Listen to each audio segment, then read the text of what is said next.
ဟေးလူတွေလောကကြီးကအေးဆေးပါဗျာစီဒဲရလဲပျော့စရာဖုံးပွလဲပျော့စရာကဲတခွက်လောက်တော့ငဲလိုက်အောင်ပဲ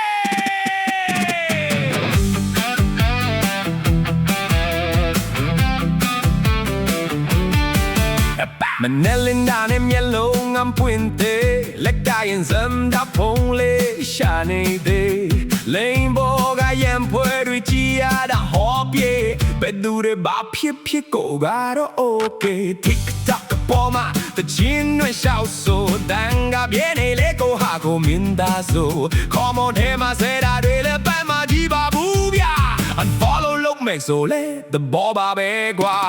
မြန်မာနိုင်ငံမှာနေရတာပြောစရာကြီးဗျာစစ်တမ်းနဲ့တန်းစီစရာကလည်းရုပ်ရှင်ုံချနေတာမူနဲ့တန်းစီငိုင်းမိတာခဏနိုးလာရင်ငါရှေ့မှာ garden ရှိတော့ဘူးလား A7 ပြောစရာကြီးဗျာမြန်မာနိုင်ငံမှာနေရတာစီဆိုင်ရှေ့မှာအရာလိမ့်မယ်အဆောင်ရတယ်နေဘူးထဲမှာထိုင်ရင်နဲ့ပိုက်ကစားလာတယ်ဘေးကလူနဲ့စကားပြောရင်နိုင်ငံရေးဆွေးတွေအကုန်လုံးကပညာရှင်တွေကြီးမဲဟောဒီမြေလေးစားအိုးဟေးညဘက်ကြတော့မိကပြပြောင်းတိုင်းလေထုံထွေးတွေကပန်တရားလေရက်တော့လေခက်အိုးမောင်လေးမခွက်လောက်တမောလိုက်ရဲ့